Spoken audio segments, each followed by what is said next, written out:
Hey y'all. So today it's Viserai versus Kassai, and let's get into it. So I'm going first this game, and looking at my hand, we've got a Become the Arknight and a Spellblade Assault. So we can actually set ourselves up to have a really nice setup turn. Since this is turn 1 of the game, my opponent will just redraw up, so there's no point trying to push too much damage. Yeah, which is rare for this deck. It's I feel like typically I found I prefer going second with this Viserai deck since, I no longer run stuff like Read the Runes or Runeblood Incantations because it's Blitz, and I feel those cards are too slow for Blitz. But starting with Spellblade Assault does give us a chance to actually set up some rune chants for the following turn. So I use Become the Arknight to discard my attack and find Sonata, and I'm not playing it this turn, I'm just planning to Arsenal it, and then I use my remaining cards to play the Spellblade Assault, and I still end the turn with 3 rune chants. Yep, so as expected, my opponent blocks out the physical, and I get to Arsenal Sonata, and end the turn with 3 rune chants, so we're looking pretty good. Okay, my opponent starts with Outland Skirmish, and I mean, we have Sonata and Arsenal with 3 rune chants, so we are not blocking at all this turn, except just to use Skeletor and Skullcap value. So then my opponent's coming in with the sword. This is coming in for 5, and I'll create a copper and hit. It does not have go again yet, so we can expect another sword, so I'm going to save my equipment for the second sword hit.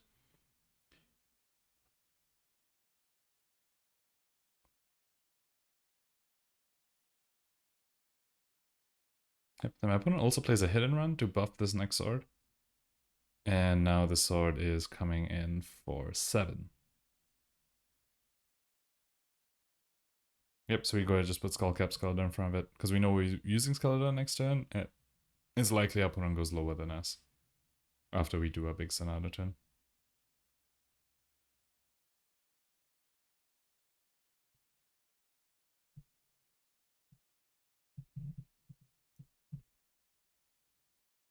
Yep. So on our turn, we start by popping the Quill Hand and the Skeletor, and I'm deciding how much I want to pitch into the Sonata. Yeah, and I decided I'm going to pitch a full blue into it since I have another blue. I do think I missequenced this, actually. I was thinking of holding on to my lead the charge. Like, hold on to 1 blue so I can play the Rattlebones as an instant after my opponent takes some arcane damage. But I think I should have just played it there, so I get the action point from just playing the Sonata. And since I know I'm almost certainly going to be playing the Shrill of Skullform, during the game I thought there might be some sequence of cards that I get off of Sonata, which would make me want to hold on to this lead the charge. But now that I've thought about it further, I actually don't think there was. I probably should have just used the lead the charge there to get an action point immediately. Anyway, so we reveal 7 cards from Sonata, and we get a nice split. We get 3 attacks. 2 of them is Swarming Gloomveil, so that's amazing. And then I'm deciding whether to take the blue Spellblade Assault or the red one. I end up taking the blue one. There's 3 arcane going to my opponent, and the rest of these just get shuffled. My opponent's running 1 arcane barrier, so they can then most block 1 of this of the Sonata. They decide to just take it all.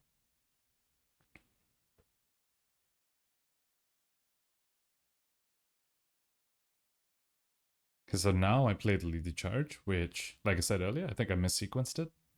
If I started with Lead the Charge and then played Sonata, I get an extra rune chant, because Viserai will trigger off the Sonata, but Viserai does not trigger off Lead the Charge. So, bit of a blunder by me there. And then now, Viserai does trigger off the Shrill. So now the Shrill is coming in for 7 physical and the 5 rune chants. My opponent just took the 5 rune chants. And I'm just revealing the attacks I got off of Sonata, so my opponent doesn't need to, memorize them.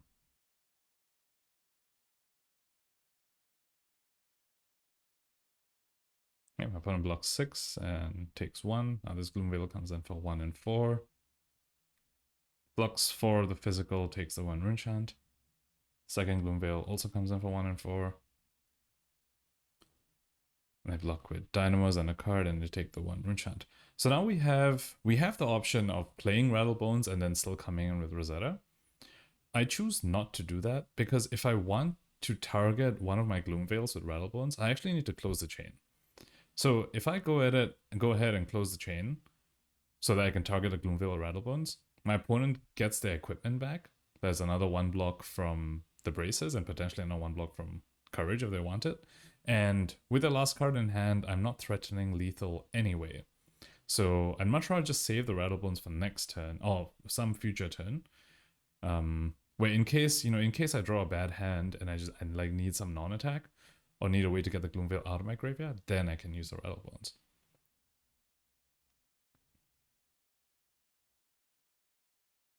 So looking at this hand, it's slightly awkward. Ninth Blade, obviously, after you've already used Quill Hand and Skeletor, isn't amazing. But we have Evolve Skies into Meet and Greet, which definitely has Go again, and then into Rosetta, so still a decent turn.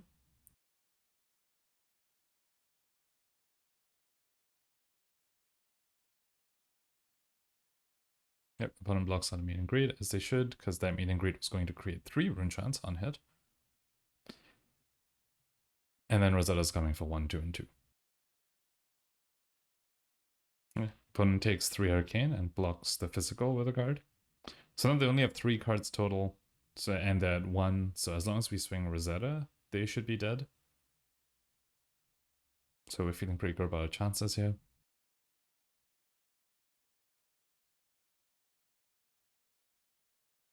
Okay, opponent starts with Spoils of War.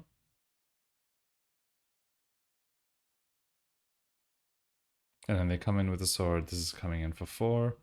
And yeah, I mean, we don't need to block at all. Like, unless opponent presents lethal, we are just not blocking.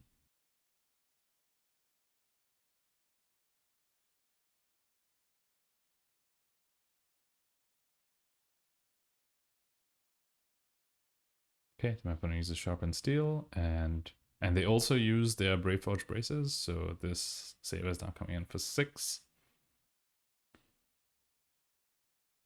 I go ahead and take all, and I do ask my opponent whether I can take it back, because I noticed that my opponent has pitched a Steel Blade Shunt, so going down to 1 can be actually kind of scary. So I go ahead and actually put Creepers in front of it.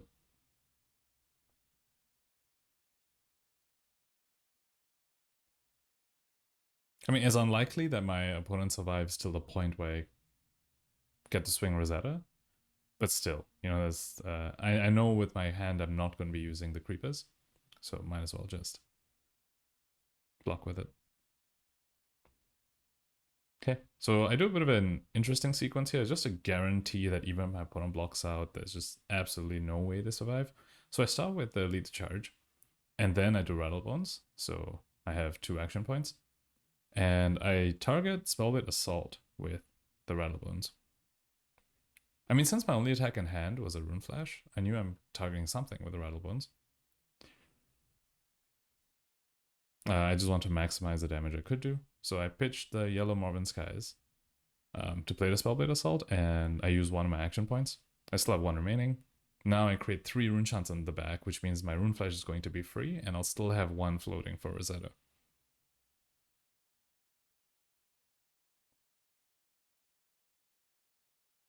Okay, my opponent's at the point where they have to block every Runechant. Oh, and then they block the 4 physical here, and I can just Rune Flash for free. This is now coming in for 3 and 4. So yeah, my opponent actually can't even block this out, because they would need to pitch 1 card to block all 3 Runechants, and then they would need their last card to block for 4, and I still have Rosetta afterwards, even if they somehow do that.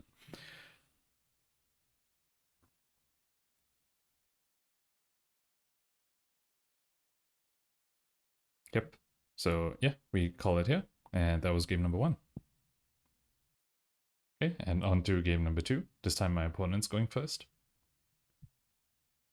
Yeah, they start with an Outland Skirmish, and unfortunately we have 3 2 blocks in a hand. Going first, which is not what you want to see. So his first sword is coming in for 5, but it is a saber, so when you block with an attack, it'll go up to 6. So I actually can't block this out completely unless I put 3 cards. or 2 cards plus equipment. So the 2 blocks kind of awkward. The other thing about not blocking this out completely is that it gives your opponent information. The fact that I'm blocking for 5 and taking 1 means that my opponent sort of can tell that my remaining cards in hand also only block 2. Yep, I put in Blades Runner, use Blade Runner on this to give the sword go again. And then they play a hit and run, being very aggressive, not arsenaling. And this is what I said about them reading that I only have 2 blocks left, right? They know that they can squeeze in some damage, even this is turn 1. So this sword is coming in for 7, and I can only block 4 of it, and I take 3. Oh, and then my opponent realized that they actually had a resource floating, and they forgot to activate their Brave Forge Braces, so I let them take it back, because obviously. So yeah, so we go to 15, turn 1. And we draw up, and we have Moderate and Revel, which is nice, but no blues, but that's what Quill Hand is for.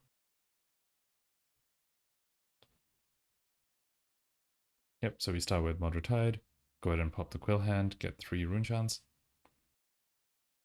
So now Rune Flash is free, create 2 more on the back.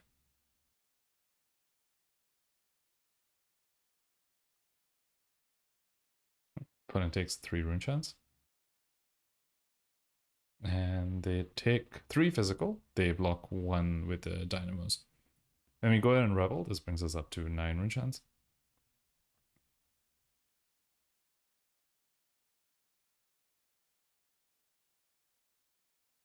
And then we go ahead and Amplify. Technically, this should create 2 Rune Chants on the back, but since Rebel is active, they'd be destroyed at the end of turn anyway, so I just go ahead and skip that. And now this is coming for 9 plus 6, so casually we threatened, you know, over 20 damage, just from the top 4 cards of our deck. Because Moderate Tide and Rebel is just that good with Quill Hand. So my opponent takes the 9 Rune Chants. And then they use 4 block from the equipment to block 4 of it and take 2.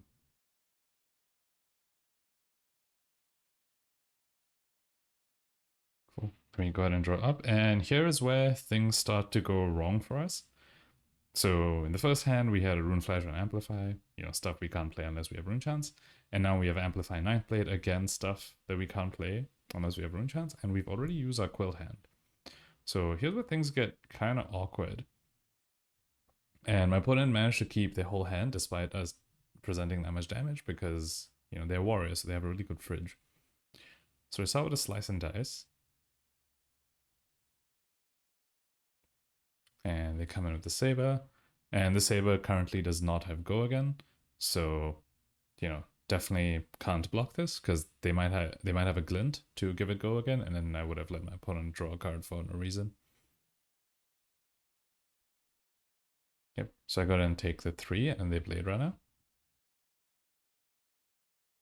Cool, and then they swing the sword, and this sword is coming in for 8, which actually puts us in a very tricky position because we have 2 options here.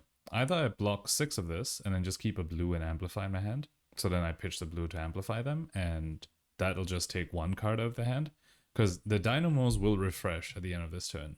So they can just put Dynamos and a card from hand and block 4 of it, or Dynamos plus Braces, then, you know, like block 5 of it.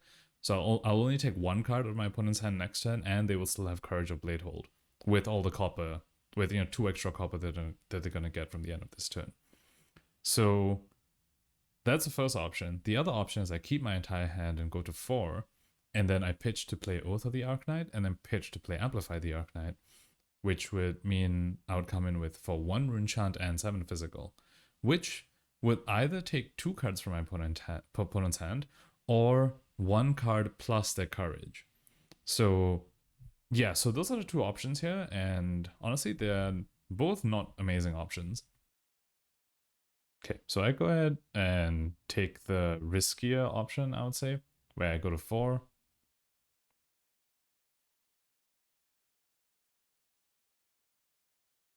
So I pitch the pitch of blue to play with the Arknight. Floating 1, create Rune Chant, and then pitch the 9th Blade to come in with the Amplify.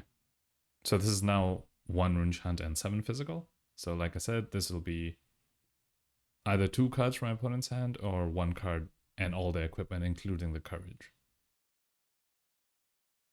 They take their rune chant. Oh yeah, that dynamo should have been refreshed at the end of their turn. So it is available to block.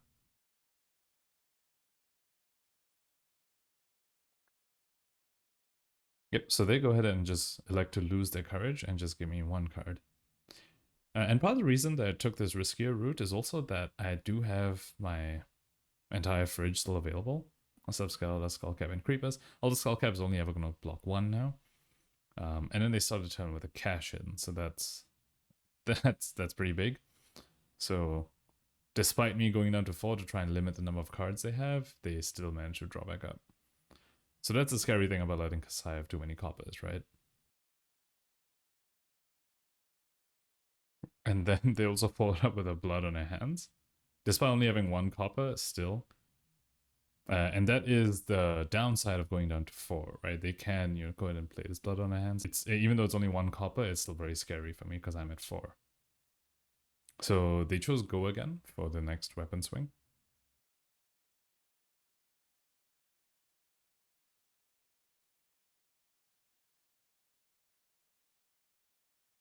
And then they pitch, and now the sword is coming in for 2.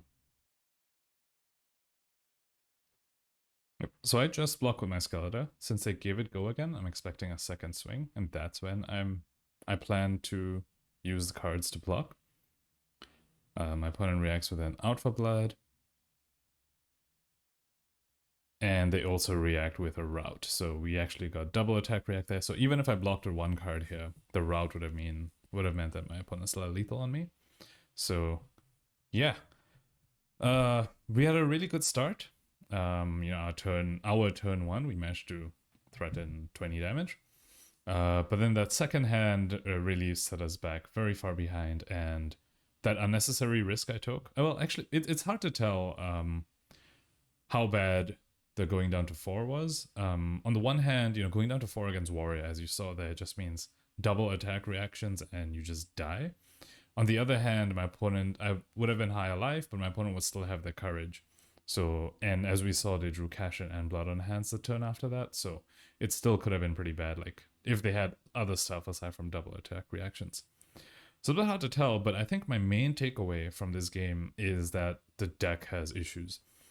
Because if you noticed, our first few hands, the attacks we saw a Rune Flash, 2 Amplifies, and a 9th Blade. Basically, I have 6 cards in the deck that are discounted by Rune Chants, but in Blitz, I'm no longer running Read the Runes or Runeblood Incantations. So it's actually really risky to have that many of them in the deck, since I sort of rely on Quillhand to be able to play them. So this game basically taught me that my deck has some holes in it, which I need to fix. And yeah, I'll probably be looking to replace probably the Amplifies with some Spellblade Strikes instead. Stuff that isn't so reliant on, having Rune Chants. So yeah, those were the 2 games. Thank you for watching and hope you enjoyed it.